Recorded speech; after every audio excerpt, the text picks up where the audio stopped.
Assalamualaikum warahmatullahi wabarakatuh. Bismillah walhamdulillah wassalatu wassalamu ala rasulillah Sayyidina Muhammad ibn Abdillah wa alihi wa sahbihi wa mawala. La hawla wa la quwwata illa billah. Wa bisanadil muttasili ila al-imam al-muallif sahibil kitabah Asy-Syaikh Muhammad Al-Qasimi Dzul Karamah wa Syekh Zainuddin bin Abdul Aziz bin Zainuddin Al-Barizil Karamah. Nafa'ana Allahu bihima wa bi barakati 'ulumihima fid din wad dunya wal akhirah. وجعلنا من الذين يستمعون القول فيتبعون أحسنه ولفتوح العلم والحكمة وإلى حضرة النبي محمد صلى الله عليه وسلم. الفاتحة. بسم الله الرحمن الرحيم.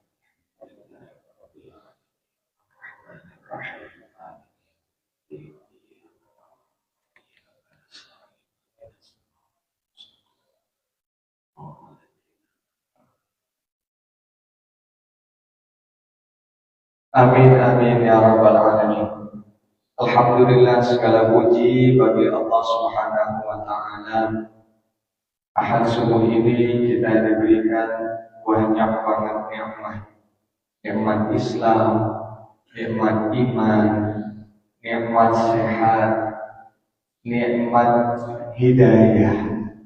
Bukan cuma hidayah, karena hidayah itu pedoman, kompas. Orang banyak tahu tentang keutamaan majelis ilmu, tapi kenapa nggak sampai ke majelis ilmu? Karena tidak mendapatkan taufik dari Allah Subhanahu wa taala. Dan kita beruntung. Dan mudah-mudahan Allah senantiasa menjaga, memberikan hidayah dan taufiknya untuk kita semua, sehingga kita bisa istiqomah di majelis ilmu. Amin ya rabbal alamin. Salawat kepada baginda Nabi Muhammad sallallahu alaihi wasallam. Semoga dengan banyak kita baca salawat, kita semua diaku sebagai umat beliau. Amin amin ya rabbal alamin. Jamaah rahimakumullah, kita lanjutkan kajian kita masih tentang rahasia-rahasia sholat. Kemarin kita bahas bab yang pertama sudah tuntas tentang azan. Ya, banyak sekali fadilah tentang azan. Di antaranya nanti Allah akan panggil di hari kiamat dengan leher yang tinggi, yang berupa kiasan, yang artinya Allah akan tinggikan maqam, tinggikan derajat orang-orang yang ketika di dunia senantiasa melazimkan azan. Baik, kita lanjutkan kajian kita yang berikutnya tentang babu fadilatil maktubah. Sebelumnya kita hormat Ustaz Ahmad Syafi'i, Ustaz Faris, Ustaz Jayadi, Ustaz Mursyidin, Bapak Haji Sudarjo, para hadirin hadirat Bapak Ibu, yang mudah-mudahan kita semua selalu dan senantiasa memuliakan Allah Subhanahu wa taala. Qala al-mu'allif rahimahullahu ta'ala wa adaban naf'a bihi wa bi barakati 'ulumihi fid dharain babu fadilatil maktub.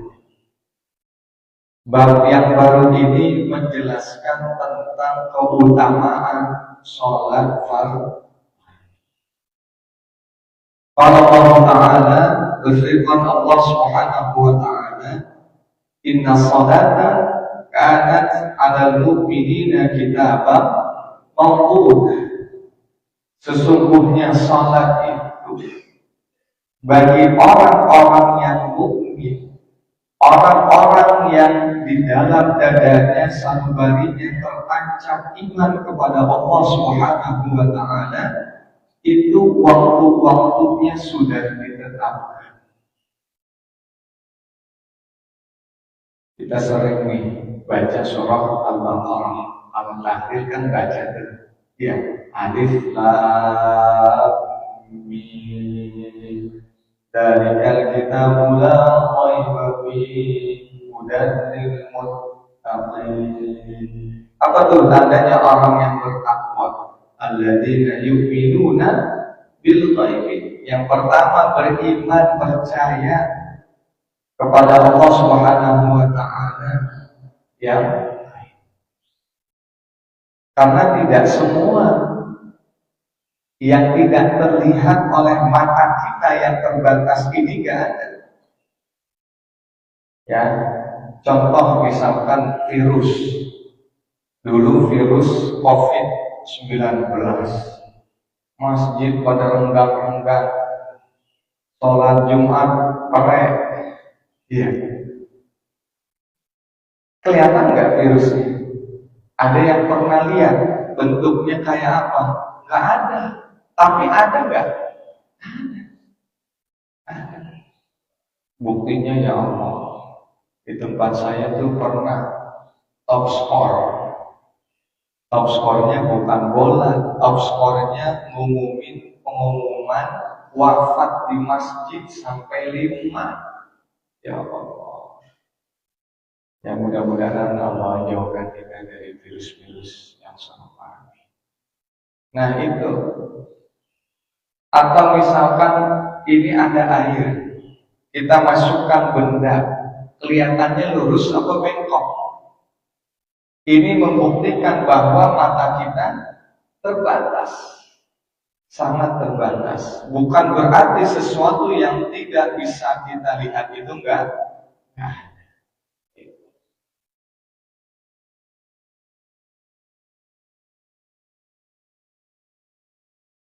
wa qala sallallahu alaihi wasallam, dan bersabda Rasul sallallahu alaihi wasallam, as-shalawatul khamsu, salat yang 5 waktu, wal jumu'atu ilal jumu'ati, dan satu Jumat dengan Jumat yang lainnya, kafaratun lima bainahunna majiduni batil kabair. Itu adalah kafarah, sebagai penebus dosa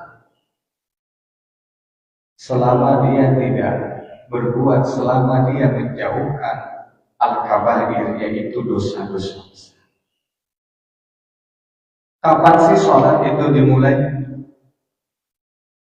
Sholat itu diperintahkan oleh Allah Subhanahu wa Ta'ala dalam sejarah itu sebelum hijrah.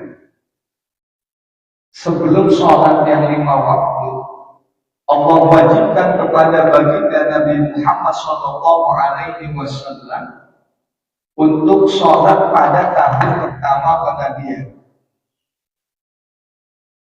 Kami catat riwayatnya, ada Ibnu Rajab mengatakan bahwa dalilnya wasabbih bihamdi rabbika bil ashyi wal ibkar. Dulu sebelum 5 waktu itu sholatnya 2 waktu, pagi petang, pagi sore. Kayak rumah makan Padang apa ya? Iya. Pagi sore makannya malam.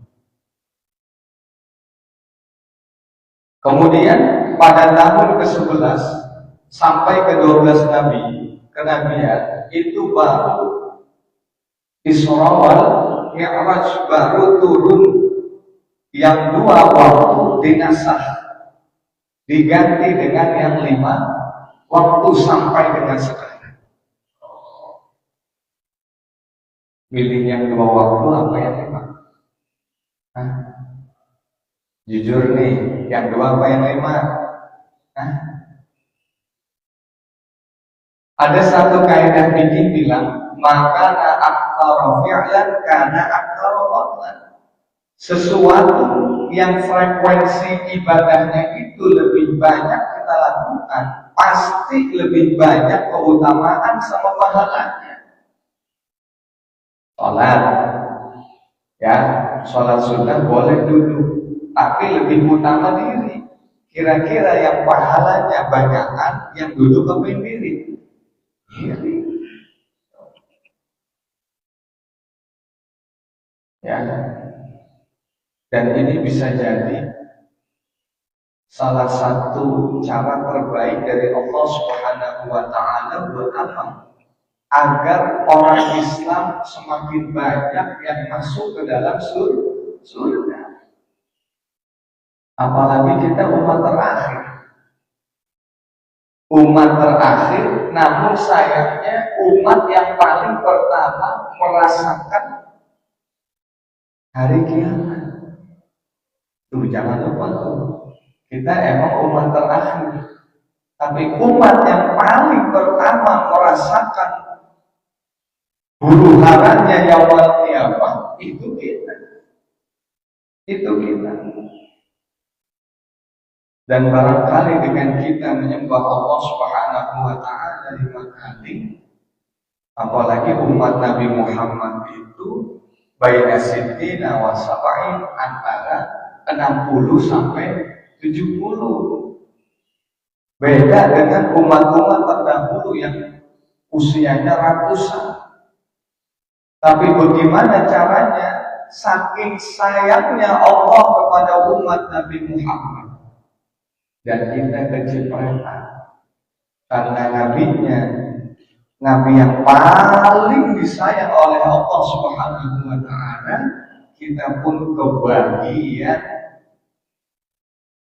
keutamaan. Ada Lailatul Qadar yang gak ada di umat yang lain. 1 kali malam ibadah lebih baik dari 1000 bulan. Kalau sekali, kalau dapatnya 2, 3, ya Allah.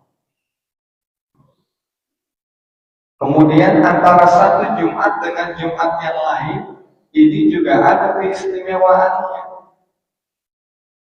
Makanya kalau Jumat lagi-lagi kita memang kudu siap-siap. Dari hari Kamis potong kukunya, saya nggak bakalan bosan ingetin. Kenapa? Kita ini orang biasa-biasa. Saya apa lagi? Kita bukan superstar. Kita bukan orang-orang hebat atau orang-orang yang punya privilege.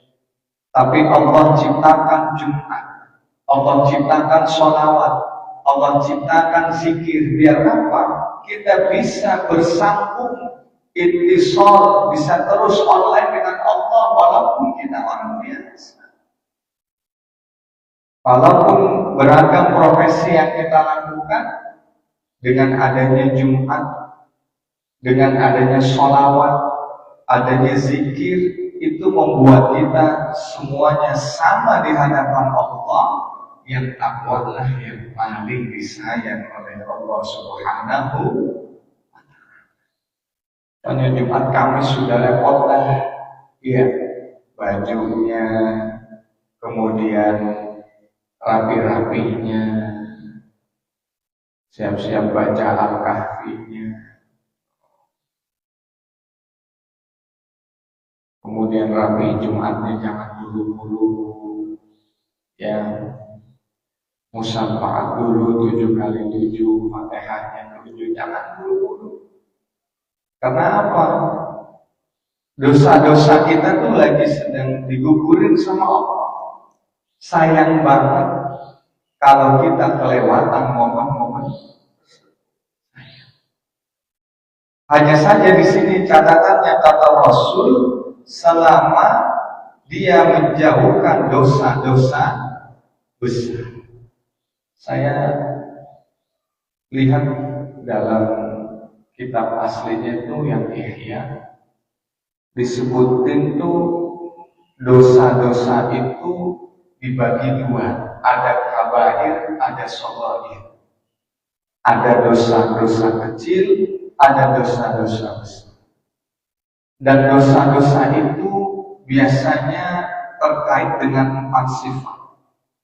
Yang pertama kata Imam Ghazali, dosa-dosa yang terkait dengan sifat rububiyah, sifat ketuhanan, sifatnya Allah Subhanahu wa Ta'ala, yang kata Imam Ghazali banyak banget nih ya, sifat-sifat ketuhanan yang bisa berpotensi menjadi dosa buat kita yang kadang manusia enggak. Apa tuh? Disebutkan yang pertama al-kibr wal fakhr.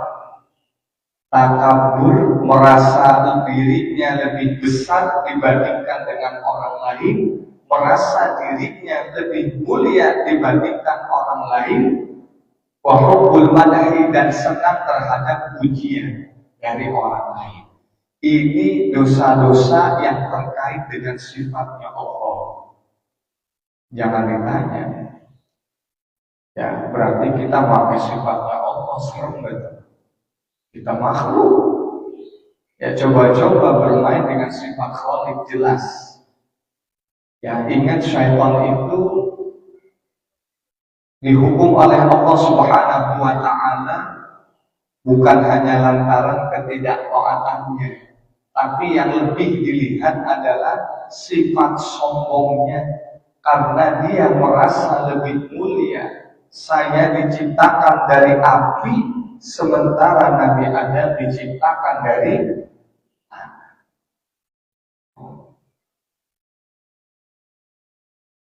Kemudian ada lagi dosa-dosa yang terkait dengan sifat syaitaniyah, sifat-sifat syaitan. Seperti apa? Hasad, dengki, kemudian khida, suka nipu orang, fasad, suka berbuat kerusakan, nifaq, suka berbuat munafik. Inilah dosa-dosa yang terkait dengan sifat-sifat syaitan. Yang ketiga ada dosa yang terkait dengan sifat bahimiyah, sifat binatang ternak. Apa tuh? Syahwatul batni wal farji. Dosa-dosa yang terkait dengan syahwat perut dan syahwat kemaluan. Saya mau tanya, syahwat perut itu bahaya? Bahaya nggak? Ustaz, masa sih tentang makan bahaya? Jangan salah. Nabiullah Adam dan Sayyidah Hawa itu diusir oleh Allah Subhanahu wa Ta'ala dari surga lantaran gak kuat dengan dorongan syahwat perut. Padahal ini perut, lambung kalau diukur, ini yang kurus kayak saya sama yang gemuk, lambungnya ukurannya sama kan? Sama kan? Ada gak orang yang ukuran lambungnya itu katakanlah 30 cm? Ada gak? Kayaknya gak ada ya. Lambung segitu-segitu juga. Sama ya. Ya barangkali di sini ada jamaah yang lambungnya gede dikit, atau lambungnya 2 kanan kiri. Kayaknya gak ada. Tapi Masya Allah, lihat dah kalau puasa. Sebenarnya puasa itu bukan pindahin jam makan. Bukan pindahin jam makan. Yang tadinya makan nasi uduknya jam 6, kemudian maju jadi jam 4. Bukan mundurin jam makan siang yang tadinya jam 1 jadi maghrib. Bukan. Kelihatannya dari mana? Lihat pas buka. Wah, ini kan puasa Ustaz. Kan kita lapar dari pagi, bolehlah Ustaz. Lewat komplek ada tukang teh solo, beli teh solo. Ada tukang es buah, beli es buah. Pas pulang-pulang bawa lontong lain, buras lain, risol lain, nasi lain. Pas buka puasa kira-kira semuanya dimakan. Itu tipuan syahwat banget. Yang seharusnya kata Imam Ghazali, ketika frekuensi puasa kita sering puasa, harusnya kita bisa mengontrol syahwat banget. Bahkan ada ulama yang sangat ketat, apa-apa yang diinginkan oleh perutnya dia nggak mau makan itu. Saking apa? Pengen mengelola syahwat perutnya. Dan seberapa muatnya sih lambung kita? Saya mau tanya nih, kemarin kan kurban, makan sate. Ya, makan sate, porsi pertama masih enak nggak? Enak. Apalagi bakarnya nggak terlalu gosong tuh ya. Makan dah. Terus porsi yang kedua, nikmatnya sama nggak sama yang pertama? Sama nggak? Bumbunya sama nih. Kira-kira di mulut kita sama nggak rasanya? Beda. Porsi yang ketiga, udah gimana? Hah? Boga, tambahin satu lagi, masih mau nggak? Sama nih, marangi. Sama nggak?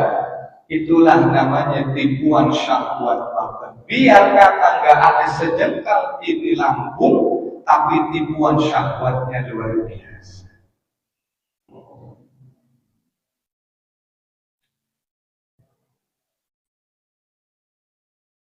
Itu ya. Kemudian syahwat faraj, syahwat kemaluan juga semua. Itu sarokoh termasuk mencuri, korupsi. Ini termasuk dosa-dosa yang wilayahnya sifat syaitani, sifat bahimiyah, sifat binatang. Yang terakhir ada dosa-dosa yang terkait dengan sifat samu'iyah, sifat-sifat binatang buas. Seperti apa? Seperti sifat marah, sifat pengen mukulin orang, atau sifat pengen membunuh orang lain. Inilah macam-macam dosa terkait dengan sifat-sifat. Sekarang kita pindah, sebenarnya kabair itu apa? Dalam sebuah hadis Abu Hurairah mengatakan ada 7 dosa yang bisa membinasakan umatnya Nabi Muhammad. Apa tuh 7 dosa yang dianggap sebagai kabair? Yang pertama syirik, menyekutukan Allah. Yang kedua, saya catat di sini sihir. Ini hati-hati ya. Ya.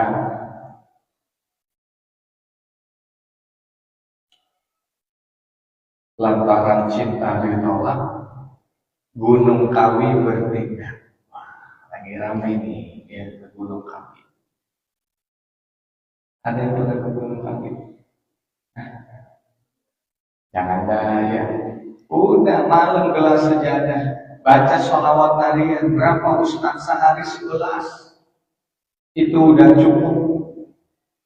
Ya Allahumma sholli sholatan kamilah wa sallim salaman taman ala sayyidina Muhammadin alladzi tanhalu bihil uqad wa tanfariju bihil qurab wa tuqadha bihil hawaij wa tunalu bihil raghaib wa husnul khawatim wa yustasqal ghamam bi wajhil karim wa ala alihi wa sahbihi fi kulli lamhatin wa nafas bi'adadi kulli ma'lum. Kita punya Allah, kita punya Quran, kita punya zikir. Buat apa ada sholat tahajud? Gelar sejadahnya, minta sama Allah.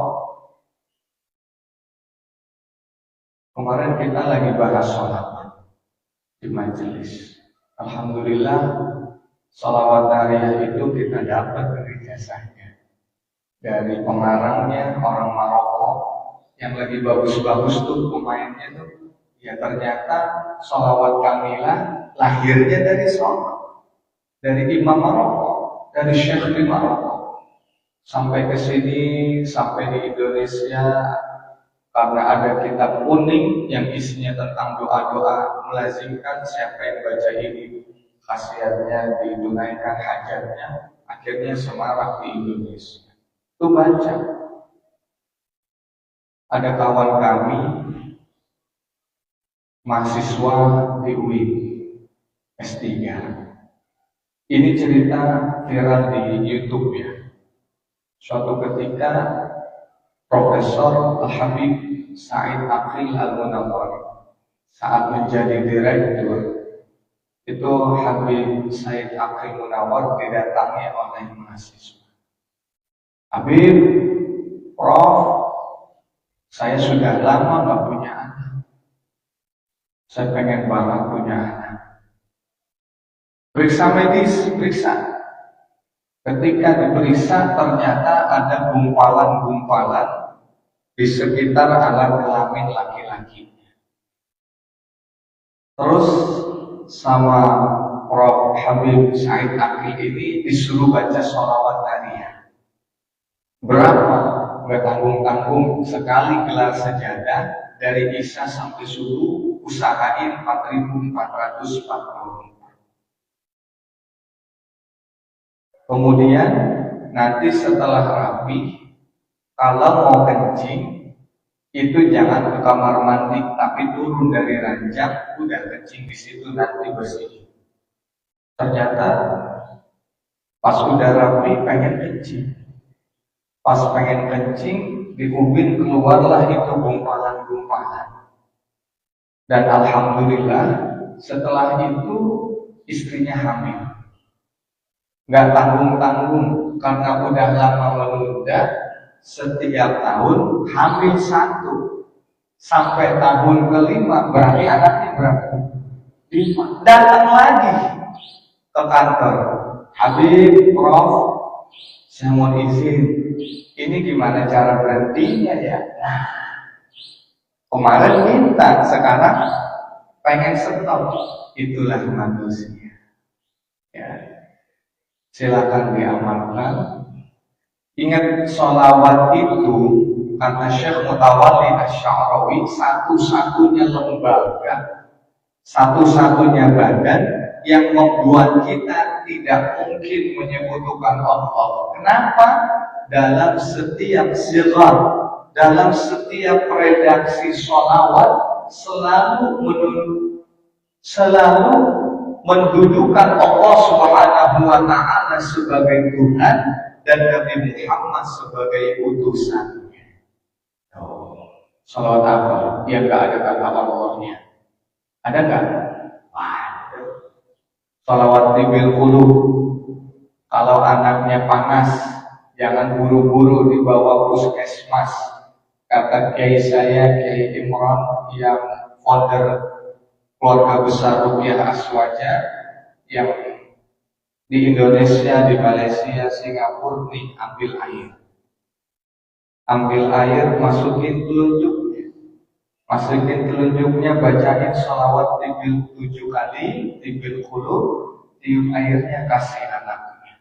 Kalau memang nggak ada perubahan, baru bawa ke puskesmas. Upayakan P3K. Bagi kita umat Islam yang ngaji, P3K tahu kan? Pertolongan pertama pada itu, upayakan sholawat dulu, zikir dulu. Kalau udah nggak mempan,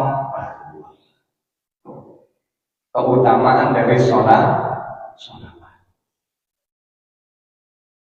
Kemudian kembali ke dosa besar tadi. Yang ketiga adalah membunuh orang yang diharamkan oleh Allah darahnya, apalagi sesama muslim.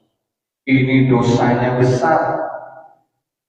Bahkan ada dalam Al-Quran, siapa yang membunuh satu makhluknya Allah Subhanahu wa Ta'ala, padahal dia orang yang diharamkan untuk dibunuh, misalkan karena sesama Islam, seolah-olah dia telah membunuh seluruh makhluknya Allah.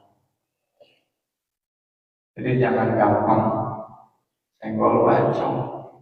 Iya, beli mobil baru turun, expander yang baru banget turun. Iya, bawa muter-muter komplek. Gak tahunya ada bocah main sepeda listrik nunggu rumah. Wah, kalah. Pulang-pulang bawa golok. Nah, bahaya, jangan. Ingat, membunuh satu orang itu sama dosanya dengan membunuh seluruh makhluknya Allah Subhanahu wa taala. Wal'iyadzubillah. Apalagi dosa besar riba. Ya. Kemudian apalagi dosa besar makan harta anak yatim. Nah, ini nggak apa-apa ya. Kalau buka-buka di Quran terjemah, surah yang biasa kita baca tentang anak yatim itu apa? Ara'aital ladzi yukadzibu biddin, fadzalikal ladzi yad'ul yatim. Kalau kita lihat terjemahnya di buku-buku terjemahnya apa? Itu tentang orang yang bukan mendustakan agama, susah kita menerjemahkannya. Orang yang mengingkari agama. Nomor satunya siapa? Kalau lihat di terjemahnya, orang yang menghardik anak yatim. Baik. Menghardik itu menyiksa, membuat celaka, nggak mungkin dah. Apalagi anak yatim kan bocah, bener kan? Masa nggak tega dah, ya ada orang tuanya. Baik. Masalahnya tafsir bicara berbeda. Kata tafsir bukan cuma menghardik, menyiksa, mendorong, mencelakakan. Dalam tafsir bisa dibaca tiga. Yang pertama da'a yad'u, itu artinya sesuai, menghardik. Tapi dalam tafsir yang lain dibilangnya da'a yad'u, yang artinya memanggil. Bagaimana Ustaz maksudnya? Termasuk orang yang mengingkari agama itu orang yang kalau manggil anak yatim itu ada unsur-unsur riya dalam hatinya. Kalau yang pertama kita mungkin gak masuk, tapi ternyata dalam tafsir banyak maknanya.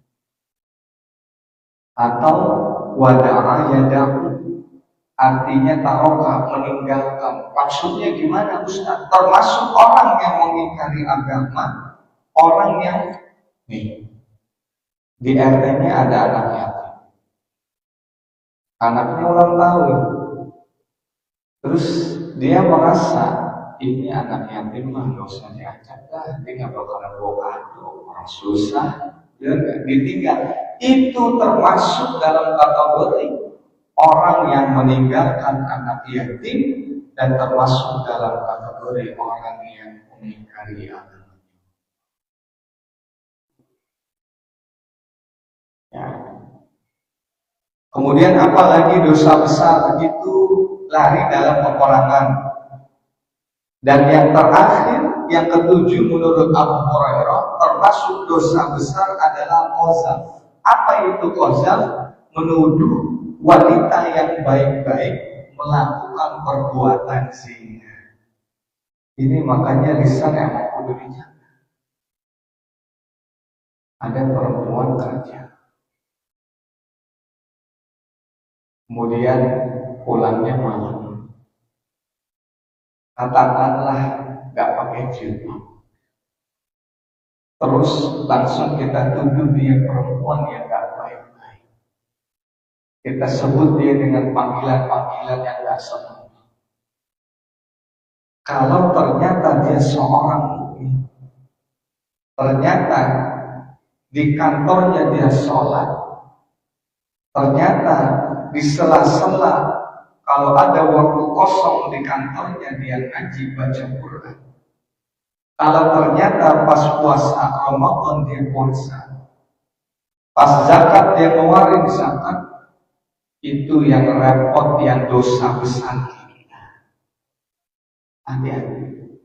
Apalagi bentuk tuduhan zina itu bukan main. Harus menghadirkan saksi yang adil, yang benar-benar melihat proses daripada perlakuan zina.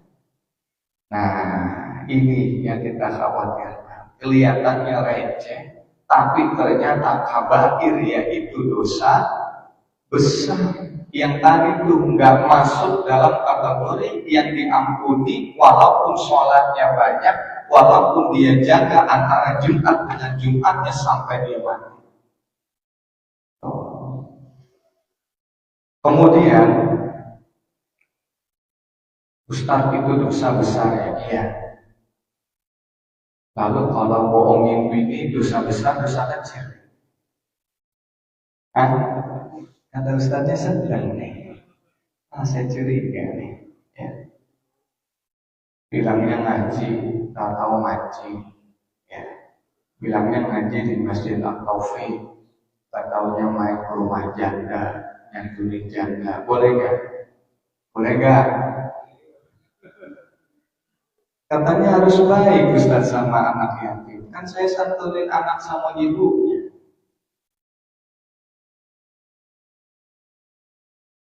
Ternyata dosa-dosa kecil yang mungkin kita anggap remeh, gak terkait dengan sifat-sifat Tuhan, gak terkait dengan 7 dosa besar yang tadi, itu bisa berpotensi menjadi dosa yang besar. Kalau apa? Yang pertama al-israr, kalau dosa kecilnya kita ulang-ulang. Dosa kecil ini diulang-ulang, lama-lama dia menjadi besar. Satu. Atau istisghar, kita nganggap dosa kecil ini, dosa ini bodohan, bohong dikit Pak Ustaz, bohong dikit. Kalau kita anggapnya dosa kecil terus, lama-lama dia menjadi besar.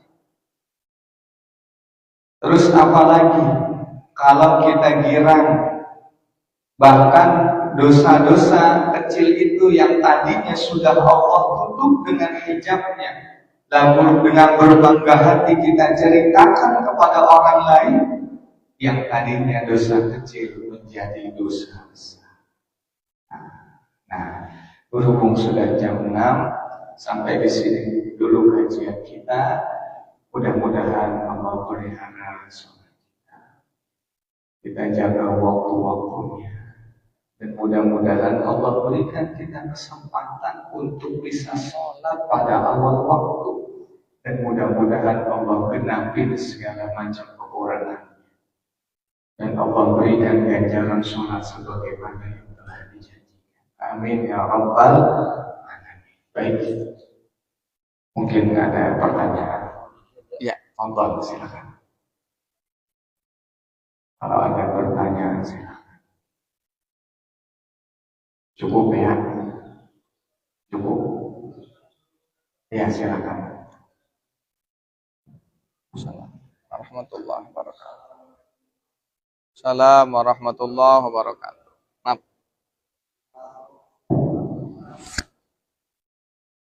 Yang dilakukan karena tugas seperti pengadilan membunuh, tugas itu membunuh dalam pengadilan. Di sisi lain hukum yang berlaku itu di dunia, dan kita mengesahkan yang bahwa itu sah, harus dihukum, kan itu sifatnya manusia. Tapi dari Allah belum tentu kita tahu. Nah, itu aja. Terima kasih. Assalamualaikum warahmatullahi wabarakatuh. Terima kasih Ustaz. Ini yang ditanya kita sebagai hakim atau kita sebagai pelaku atau korban? Hakim. Ya, kita memutuskan perkara. Baik, kebetulan saya ngajar juga di PN Pengadilan Negeri Jakbar. Itu banyak orang-orang yang divonis mati gitu ya, termasuk yang agak bikin saya miris itu narkoba. Ya Allah, sepertinya nih, mudah-mudahan saya salah ya, mudah-mudahan saya salah. Kita itu udah ada narkoba. Coba dah ditengok kanan kirinya. Peredaran narkoba itu nggak seperti itu. Dulu orang ngumpet-ngumpet. Dan kategori narkotikanya tertentu. Sabu, itu ya, heroin, Yang sekarang itu lebih dahsyat. Dia ada dalam rokoknya anak-anak kita yang sering disebut sebagai sinti. Dan pengaruh zat kimianya itu yang luar biasa. Pengaruhnya luar biasa. Jadi jangan Bapak Ibu, jangan bosan-bosan untuk lihat HP-nya. Ya, sesekali boleh dilihat, minta passwordnya. Kalau ada gelagat-gelagat mencurigakan, ini pesan Habib Umar nih. Kalau ketahuan dia melakukan sesuatu, yang pertama kali langsung jangan dihubungi. Jangan langsung kita press gitu. Tapi lakukan dengan langkah-langkah persuasif. Sehingga apa? Dia menjadi lebih terbuka, menjadi lebih sadar. Dan ya Allah, kadang saya suka bingung. Di beberapa tempat, ternyata bukan orang ada yang main narkoba. Orang susah. Udah susah main narkoba, ya Allah. Kan nebusnya pakai duit. Ini ya, sebelum terlambat kita boleh ngecek HP anak, lihat, tapi tetap dengan cara-cara yang persuasif. Biar apa? Anak itu sadar. Ya. Kemudian bagaimana dengan hakim? Hakim itu merupakan salah satu qadhi, ya, yang dia bertindak itu tidak berdasarkan instingnya semata, karena ada pasal-pasal yang sudah diatur oleh setiap negara. Maka ketika saya tanya kepada guru-guru saya, bagaimana tuh para hakim memutuskannya? Sesuai dengan hukum yang ada atau hukum Islam? Harusnya, ya, kalau ada orang mencuri dengan batasan-batasan yang sudah mencapai maksimal, dalam Islam harus diapain? Dipotong. Lalu bagaimana? Nah, kata guru kami, itu dikembalikan kepada hukum negara. Yang penting apa yang disampaikan itu adalah betul-betul hasil dari pemikiran yang matang, yang tidak memberatkan, yang tidak juga didasarkan kepada suap menyuap. Nah, yang penting asasnya ini. Kemudian dalam Islam itu ada diyat. Ya, ketika membunuh seseorang itu tidak langsung dikisos, tapi ada proses diyat. Kalau dia membayar ganti rugi dan itu diamini, diterima oleh keluarga sebagai korban, maka khalas, sudah selesai hukumnya. Nah, disinilah ya. Lalu bagaimana kalau terkait dengan hakul adami? Seperti kita ada urusan dengan orang lain, kita pernah zolimi haknya, kita pernah rebut haknya. Nah, maka cara taubatnya itu nambah. Kalau bukan karena meremehkan Tuhan, tidak. Tetap dosa sama Tuhan itu juga besar. Tapi kalau sama Tuhan, sama Allah Subhanahu wa Ta'ala, itu kita menyesal.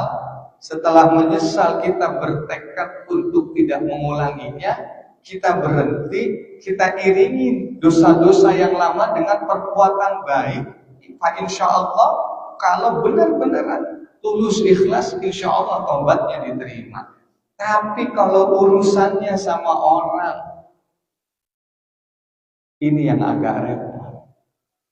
Saya pernah ngalamin, belum lama ada orang wafat dekat rumah saya. Percaya atau nggak percaya, itu udah nazak, gak berhasil. Tahu nazak ya? Udah kayak udah di tenggorokan, terus nggak jadi lagi. Begitu terus. Terus salah satu anggota keluarganya, istrinya ingat, almarhum pernah punya urusan sama orang yang urusannya terkait dengan dagang. Akhirnya apa? Ditelepon itu orang, dimohon-mohon sama anaknya, tolong kasihan bapak saya, dari semalam mau pergi nggak jadi pergi, seperti meregang kesakitan. Tolong dah ke sini, ke rumah sakit Permata Hijau. Akhirnya datang, nggak nemuin, cuma di pintu, cuma bilang, Pak, udah saya halalin. Langsung tuh yang monitor tuh yang biasa ada degup-degupnya berubah. Selesai. Ini yang repot. Ini sebabnya dalam mazhab Hambali, sholat menggunakan baju, sarung, atau pakaian yang gosok, yang boleh kita pinjam punya orang, tapi kita nggak bilang, itu sholat yang nggak sah, batal. Kalau di Syafi'i masih sah, tapi terhitung berdosa karena dia minjem punya orang tapi sah. Tapi dalam mazhab Hambali minjem kopiah, kagak bilang sama punya temennya, itu sholatnya nggak sah, harus diulang. Itu saking jaga-jaga. Nah inilah kalau sama orang kudu minta halalin. Kalau ada barang yang pernah kita ambil, harus kita kembalikan. Walaupun khilaf di sini, ada yang bilang kembaliinnya harus ngomong, ada yang bilang pokoknya dikembaliin, mau ngomong nggak ngomong, pokoknya kembali. Itu ya. Kan kita pengen datang ke dunia ini baik, pulangnya juga baik. Dan husnul khotimah itu tidak langsung hari itu. Husnul khotimah adalah pucuk dari benih-benih kebaikan yang selama ini di dunia kita tanam. Dia nggak bisa mendadak langsung husnul khotimah, nggak bisa. Dan kita berdoa sama Allah, mudah-mudahan seperti doa yang Ustaz Faris tadi panjatkan, Allah terima taubat kita sebelum wafat, dan Allah karuniakan kita husnul khatimah. Dan mungkin ada orang-orang yang pernah kita zalimi, mudah-mudahan Allah bukakan pintu hatinya untuk mau meridhoi dan memaafkan. Ada lagi? Ya, silakan. Masih ada, Ustaz? Cukup? Satu lagi, ya dah.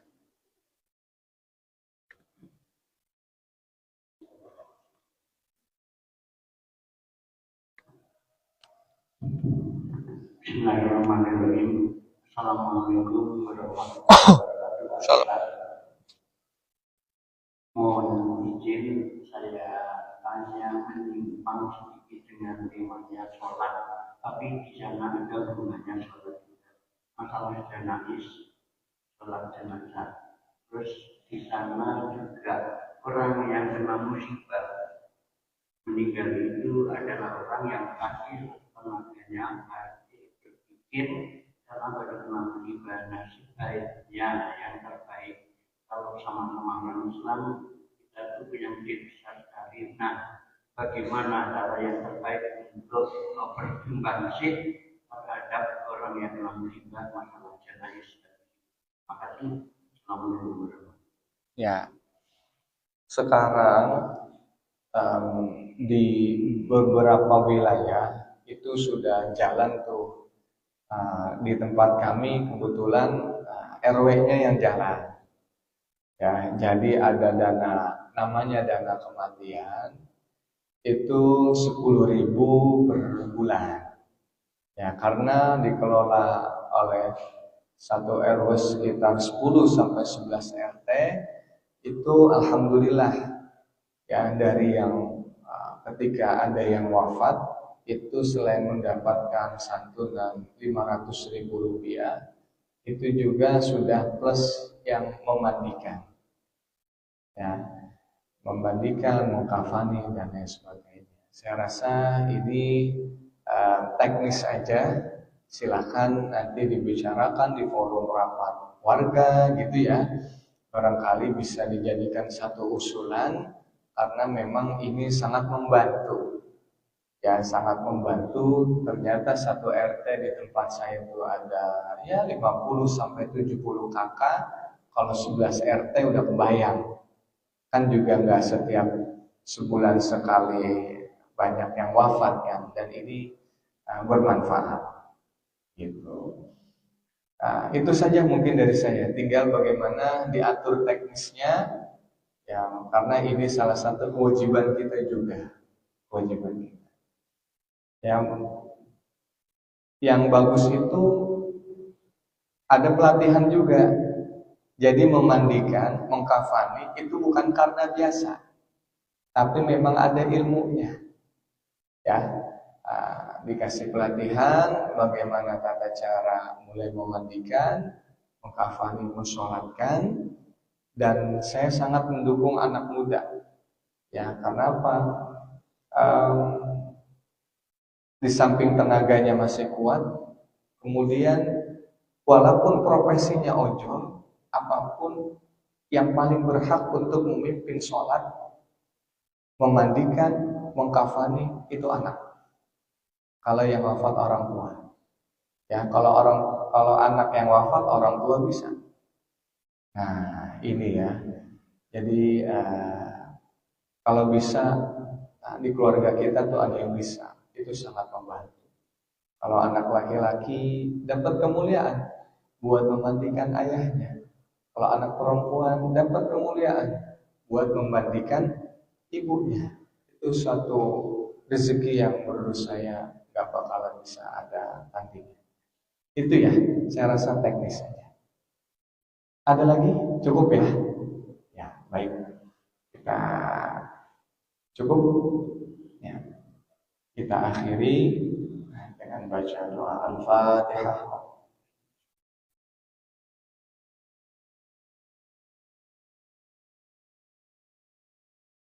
Astaghfirullahaladzim, alhamdulillah ya Allah ya Maulana ya Ma'bud. Bismillahirrahmanirrahim. Alhamdulillahi Rabbil Alamin. Hamdan yuwafi ni'amahu wa yukafi mazidah. Ya Rabbana lakal hamdu wa lakal syukur kama yanbaghi li jalali wajhika karim wa li'azimi sultanik. Subhanaka la nuhsi sana'an 'alaika anta kama athaita 'ala nafsik wa lakal hamdu syukran wa hamdu hatta tarda. Alhamdulillah radina anna daiman abada. Allahumma shalli ala sayyidina Muhammad salatan taj'aluna biha min ahli al-'ilmi zahiran wa batinan wa tashuruna bi ibadika salihin fi dunyana wa akhirana wa ala alihi wa sahbihi wa sallim. Nahnu da'unaka kama amartana fastajib lana du'a'ana kama wa'adtana innaka la tukhliful mi'ad. Allahumma ighfir lana dhunubana wa liwalidina wa limasyayikhina wa limu'allimina wa liman lahu haqqun 'alaina liman ahabba wa ahsana ilaina wal hamdulillah li kafatil muslimin ajma'in. Allahumma anfa'na bima 'allamtana, rabbi 'allimna ma yanfa'una, rabbi 'allimna ma jahilna, wa zidna 'uluman nafi'a. Warzuqna rizqan halalan tayyiban katsiran mubarakan, waladan salihan 'aliman faqihan wa 'umran tamilan. Rabbana atina fid dunya hasanah wa fil akhirati hasanah wa qina adzabannar. Wa sallallahu ala sayyidina Muhammad walhamdulillahi rabbil alamin. Kurang lebihnya mohon maaf. Assalamualaikum warahmatullahi wabarakatuh.